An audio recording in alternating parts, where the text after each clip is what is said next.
তা আমার আলোচনার পয়েন্ট কয়টা বলেন? এক নাম্বার কি? মাতা পিতার খেদমতের গুরুত্ব। দুই নাম্বার, মাতা পিতার সেবাকারী বাধ্য সন্তানের ইহকালীন এবং পরকালীন পুরস্কার কি। তিন নাম্বার, মাতা পিতার অবাধ্য সন্তানের ইহকালীন এবং পরকালীন ক্ষতি কি। চার নাম্বার, জীবদ্দশায় মাতা পিতার খেদমতের ধরন পদ্ধতি কি। পাঁচ নাম্বার, মৃত অবস্থায় মাতা পিতার খেদমতের ধরন পদ্ধতি কি। এই পাঁচটা আলোচনা আছে। তার মধ্যে এক নাম্বার কথা, মাতা পিতার খেদমতের গুরুত্ব। এই বিষয়ে এক নাম্বার গুরুত্ব একটু দয়া করে বলেন, আমাদেরকে কে সৃষ্টি করেছেন? আরো জোরে, আরো জোরে। হ্যাঁ, মাশাআল্লাহ।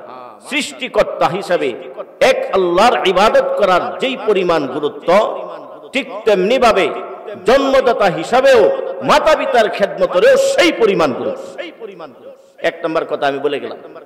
এটার দলিল কি?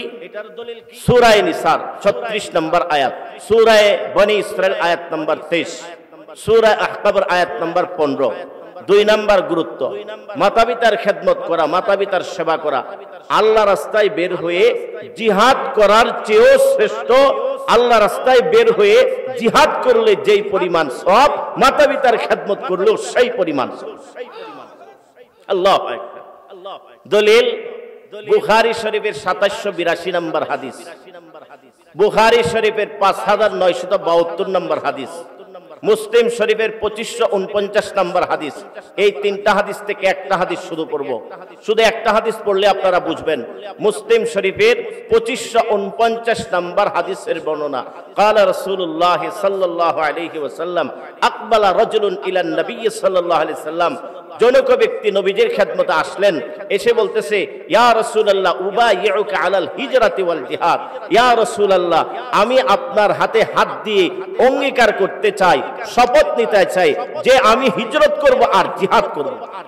সাথে সাথে বলতেছে, আবতাগিল আজরা মিনাল্লাহ, এই জিহাদ আর হিজরতের উদ্দেশ্য আমার দুনিয়াবি কোনো কিছু না, একমাত্র আমার মালিকের সন্তুষ্টি। এই কথা শুনে রাসূল বলতেছে, আমিন ওয়ালিদাইকা আহাদুন হাইয়ুন, তোমার মাতা পিতার দুইজনের কেউ কি জীবিত আছে?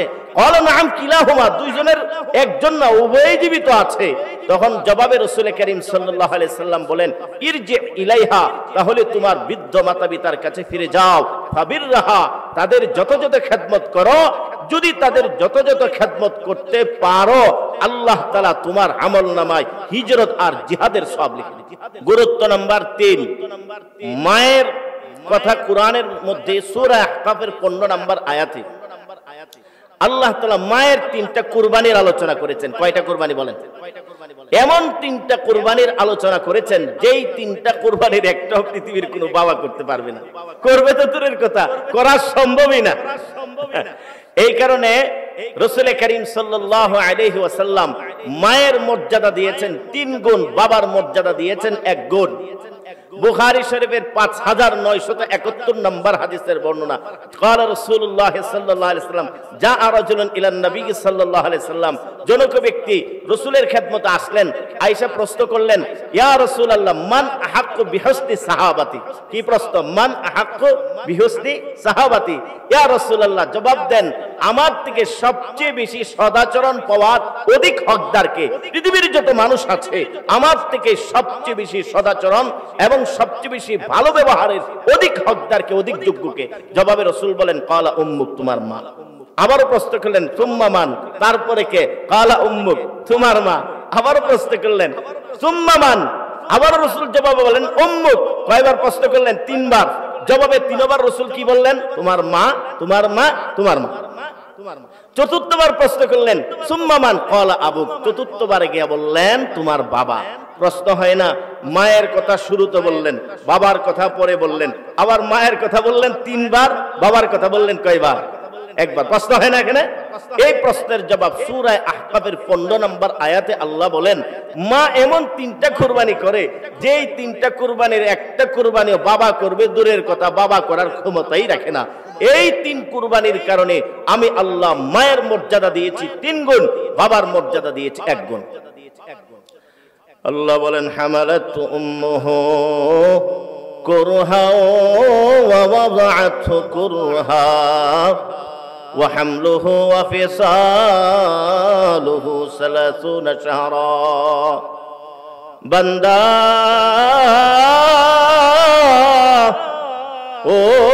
বান্দি, তোর মা তোকে অনেক কষ্টে গর্ভে ধারণ করেছে। তুই যখন মায়ের গর্ভে ছিলে, মা সারাদিন কাজ করেছে, ক্লান্ত শ্রান্ত হয়ে গেছে। দিনের কাজের শেষে পরিবারের সকল সদস্য খানা খায়, ঠিক না বেঠিক? রাতের বেলা মা সকলকে খানা খাওয়ায়, মা সবার শেষে প্লেটে ভাত নিয়ে খাবার খেতে বসেছে। এমনিতেই সন্তান হাত দিয়ে ঘুষি শুরু করে দিয়েছে পেটে, মায়ের পেটে লাথি শুরু করে দিয়েছে, মাথা দিয়ে আঘাত শুরু করে দিয়েছে, মায়ের পেটে চরম ব্যথা দেখা দিয়েছে। এই ব্যথার কারণে মার খেতে পারলেন না। এমন হয় কিনা বলেন? বিশেষ করে 9 মাস যখন কোন সন্তান মায়ের গর্ভে থাকে, তখন এই সন্তানটা মায়ের পেটে খুব নাড়াচাড়া করে, হাত দিয়ে নাড়াচাড়া করে, পা দিয়ে নাড়াচাড়া করে। ওই সময়টা বড় কষ্টের সময়। আল্লাহ বলেন, হামালাতু উম্মুহু কুরহা, ও সন্তান, ও বান্দা বান্দি, তোরা তো মায়ের পেটে ছিলে। ও সন্তান, তোর মা অনেক কষ্ট করে তোকে গর্ভে ধারণ করেছে। এই কারণে মায়ের মর্যাদা আমি 1 গুণ দিয়েছি। দ্বিতীয় কুরবানি, ওয়াওয়াদআতু কুরহা, তোর মা তোকে অনেক কষ্টে প্রসব করেছে, ভূমিষ্ঠ করেছে। প্রসব বেদনার যে কি কষ্ট কোনো মা ছাড়া কেউ বুঝবে না। পৃথিবীর কোন পুরুষ এই কষ্ট কোনোদিন করে না, শুধু মায়েরাই করে থাকে, মায়েরাই করে থাকে। এই কারণে মায়ের মর্যাদা দিলেন দ্বিতীয় আরেক গুণ, ঠিক না বেঠিক? মা করে কিনা কষ্ট বলেন? ওয়াফিসালুহু সালাসুনা শাহরা, ও সন্তান, তোর মা না তোকে 30 মাস লাগাতার দুধ পান করায়া তথা 2.5 বছর দুধ পান করায়া তোকে লালন পালন করে তোকে বড় করে তুলেছে। সুতরাং মায়ের মনে কষ্ট দিবি না। গুরুত্ব নাম্বার 4, আবু দাউদ শরীফের 1536 নম্বর হাদিসের বর্ণনা। এই পৃথিবীর মধ্যে 3 শ্রেণীর মানুষ আছে, তারা 2টা হাত উঠায়া আল্লাহর কাছে কোনো কিছু চাইতে দেরি, আল্লাহ কবুল করতে দেরি করেন না। এই 3 শ্রেণীর মধ্যে 1 শ্রেণী হলো মাতা পিতার দোয়া। মা বাবা হাত উঠায়া দোয়া করতে দেরি, আল্লাহ কবুল করতে কি করেন না? দেরি করেন না। কয় নাম্বার গুরুত্ব পাইলেন? 4। এখন মায়ের মনে কষ্ট দিলেন, বাবার মনে কষ্ট দিলেন। বাবা যদি আপনাদের বিরুদ্ধে বদদোয়া করে তাহলে লাগবো কিনা বলেন? লাগবো কিনা? মাশাআল্লাহ, মাশাআল্লাহ। গুরুত্ব নাম্বার 5, মুসনাদ আহমদের 22075 নম্বর হাদিসের বর্ণনা।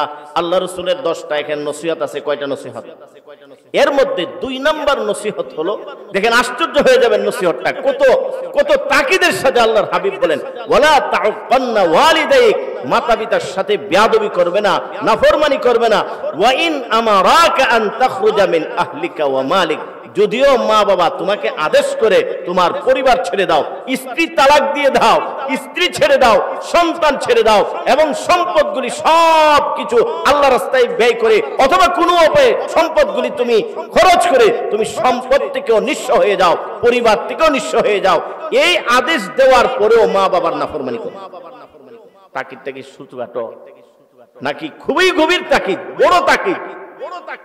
গুরুত্ব নাম্বার 5, একটা কিতাব আল আদাবুল মুফরাদ, এই কিতাবের 7 নম্বর হাদিস। এই হাদিসের মধ্যে আল্লাহর হাবিব বলেন, যেই ব্যক্তির মুসলমান মাতা পিতা আছে আর মুসলমান মাতা পিতার সাথে সে একটু ভালো আচরণ করলো সওয়াবের আশায়, এই ভালো আচরণের বিনিময়ে আপনি সকালবেলা ঘুম থেকে উঠে বললেন, আব্বা আসসালামু আলাইকুম, আপনি কেমন আছেন? আম্মা আসসালামু আলাইকুম, আপনি কেমন আছেন? আম্মা আপনার আজকে মনটা কি চা, আমি কি খেদমত করতে পারি? আপনি যা বলেন তাই পূরণ করব। এই যে এতটুকু সদাচরণ করলেন আর এর মধ্যে সওয়াবের আশা রাখলেন, আল্লাহর হাবিব বলেন সঙ্গে সঙ্গে সঙ্গে সঙ্গে জান্নাতের 2টা দরজা তার জন্য খুলে দেওয়া হয়।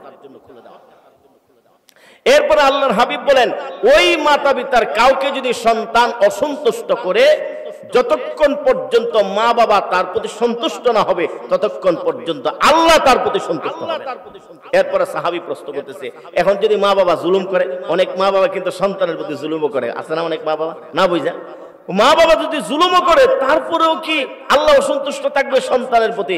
আল্লাহর হাবিব বলেন, হ্যাঁ, ওয়া ইন যালামাহু, যদিও মা বাবা জুলুম করে, এই জালেম মাতা পিতার ব্যাপারেও আল্লাহ রাসূলের নির্দেশ হলো তাদেরকেও কষ্ট দেওয়া যাবে না। 7 নম্বর গুরুত্ব, মা বাবার নাফরমানি গুনাহকে, মা বাবার বেয়াদবির গুনাহকে কুফরির গুনাহর সাথে তুলনা করা হয়েছে। জোরে বলেন নাউযুবিল্লাহ। বুখারী শরীফের 6311 নম্বর হাদিস, স্পষ্ট কথা, ফামান রাগিবা আন আবিহি ফাকাদ কাফার, যে মা বাবাকে উপেক্ষা করলো সে ফাকাদ কাফার, সে কুফরির গুনাহে লিপ্ত হয়ে গেল। জোরে বলেন নাউযুবিল্লাহ। এবং মা বাবার সাথে বেয়াদবি করা এটা যেমন কুফরির গুনাহ, আবার এটা হলো সবচেয়ে বড় কবিরা গুনাহ। এটাও বুখারী শরীফে 5976 নম্বর হাদিসে আসছে যে আলা উনাব্বিউকুম বিআকবারিল কাবায়ের, আমি কি তোমাদেরকে সবচেয়ে বড় বড় কবিরা গুনার ব্যাপারে সতর্ক করব না? হ্যাঁ ইয়া রাসূলুল্লাহ, সবচেয়ে বড় বড় কবিরা গুনাহ কি? তখন আল্লাহ রাসূল বললেন, 1 নম্বর বড় কবিরা গুনাহ আল ইশরাকু বিল্লাহ, 2 নম্বর হুকুকুল ওয়ালিদাইন। সবচেয়ে বড় কবিরা গুনার অন্তর্ভুক্ত হলো 2 নম্বর, সেটা হলো মাতা পিতার সাথে নাফরমানি করা, মাতা পিতার সাথে বেয়াদবি করা। তাইলে বলেন কবিরা গুনাহ, আবার এটা কুফরের সাথে তুলনা করা হয়েছে। গুনাহটা কি ছোটখাটো না অনেক বড় গুনাহ? এই গুনাহ থেকে বাঁচতে কারা কারা রাজি আছেন?